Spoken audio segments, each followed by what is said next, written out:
Agora, nesse tópico 7, nós vamos explicar como utilizar o sistema RS de nomenclatura quando você tem isômeros com mais de um carbono assimétrico. Então, aqui nós temos essa molécula para a gente dar um nome para ela. O 3-bromo, então, butano 2-ol, ele tem 2 carbonos quirais, esse carbono e esse.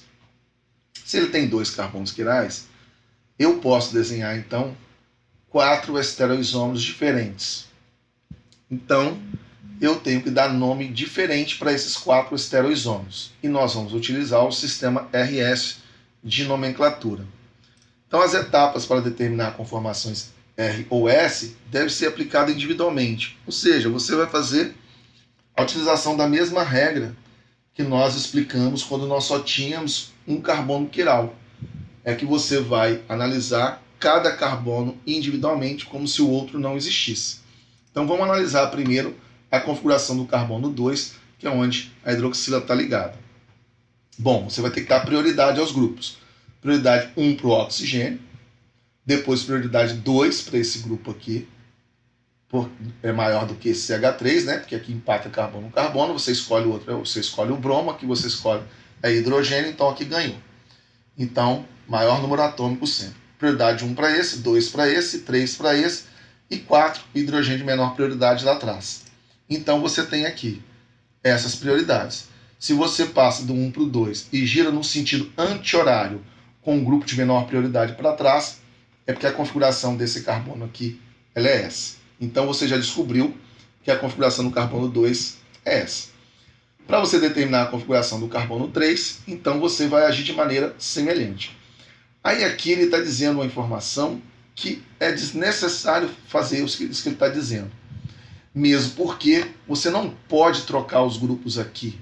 Se você trocar aqui, você vai inventar uma molécula diferente. Tá certo?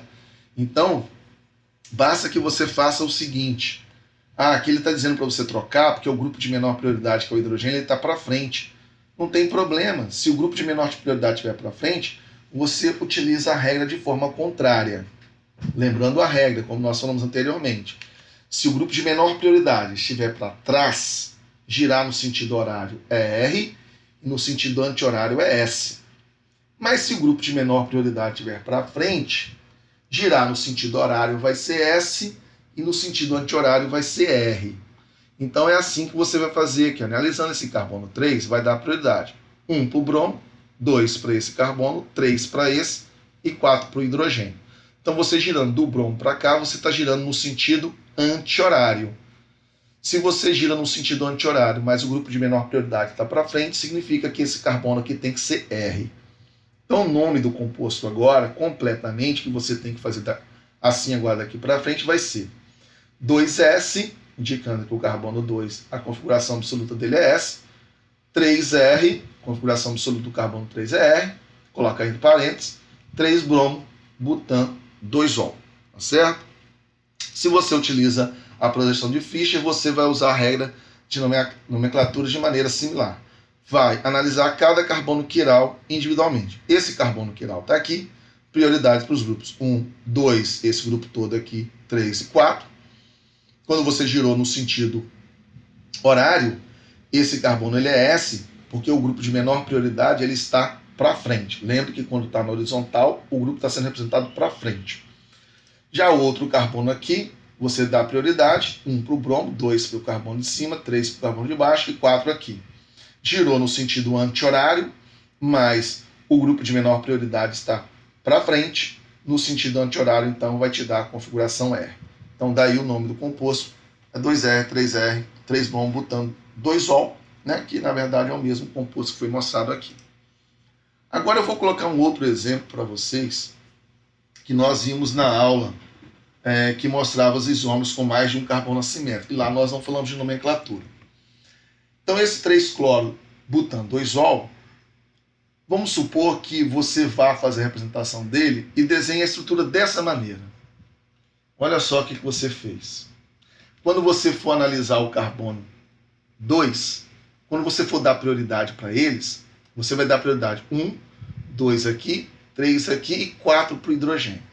Bom, aí nós temos um problema. O grupo de menor prioridade ele está no plano. Porque se ele tivesse usado para trás ou para frente, eu resolvi o problema da nomenclatura facilmente, como eu fiz no exemplo anterior. Mas ele estando no plano, eu não tenho condições de saber se esse carbono 2 aqui ele é R ou S.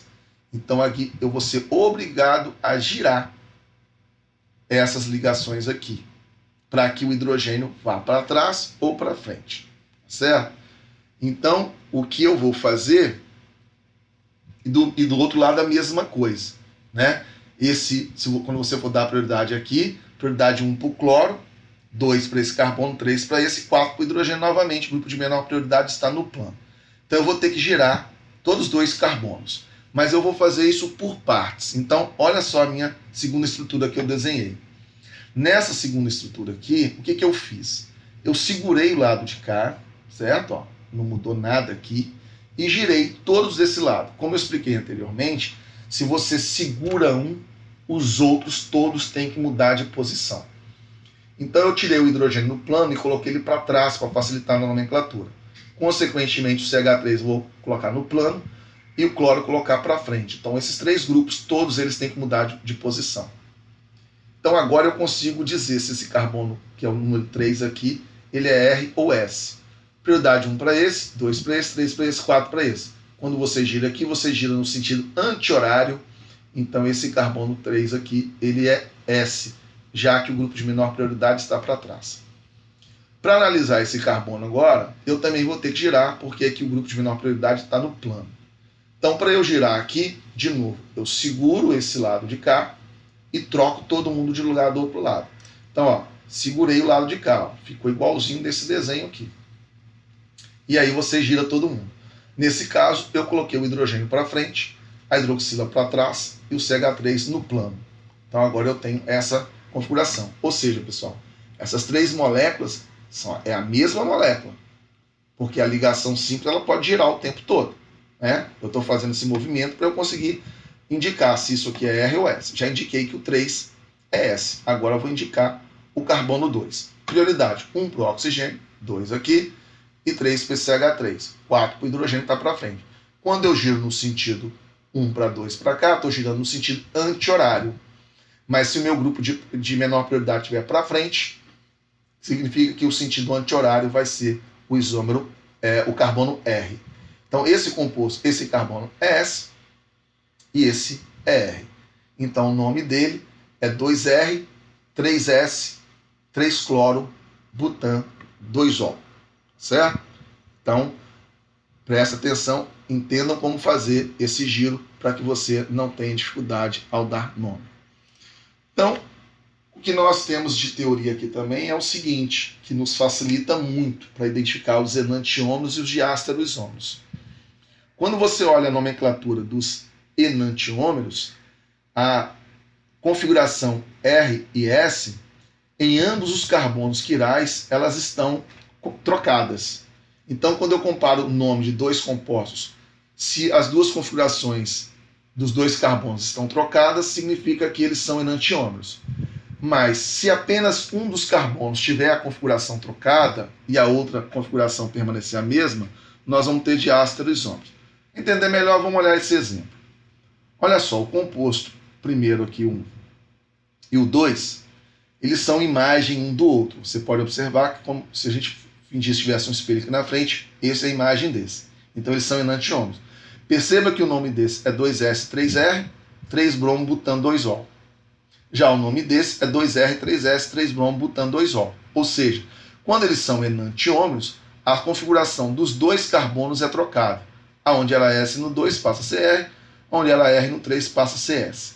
Então, você consegue perceber também nesse par de enantiômeros aqui, que um é a imagem do outro. Aqui é 2S, 3S, então já que são enantiômeros, aqui tem que ser 2R, 3R.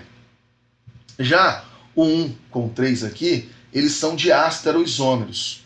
Então, uma das configurações permanece a mesma, só troca a outra. Então, quando você analisar 2 compostos, o nome dele, que uma das configurações permaneceu a mesma e a outra trocou, você sabe que então isso representa diástaro isômeros, tá certo? Embaixo está representando esses mesmos compostos aqui na projeção de Fischer e a nomenclatura que nós já explicamos, como você usa essas regras, tá certo? Por fim, a gente mostra um outro exemplo aqui do ácido tartárico, que ele tem 3 estereoisômeros, que estão mostrando aqui. Bom, aqui, esse primeiro composto, que é o 2R3S, é o composto meso. De novo, você não consegue ver plano de simetria aqui, né? Você só conseguiria ver o plano de simetria se você desenhar a conformação eclipsada. Aqui, do jeito que foi desenhada, essa conformação está alternada, que é aquela mais estável.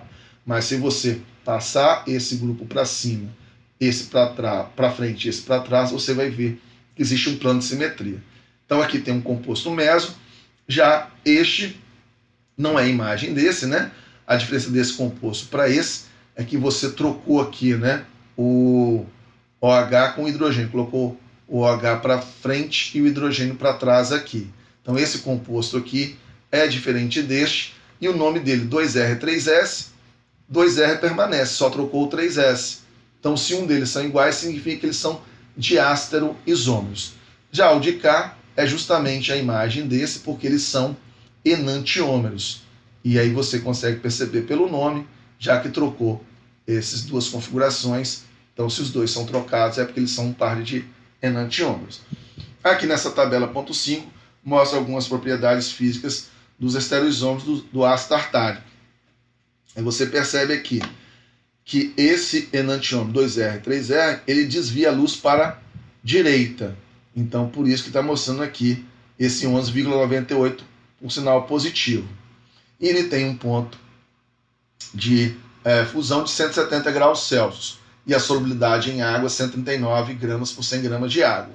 Já o ácido tartárico, que é o enantiômero do ácido tartárico de cima, né, esse outro composto aqui, se esse desvia a luz para a direita, esse tem que desviar a luz para a esquerda, e a intensidade é a mesma, só desvio de luz contrário.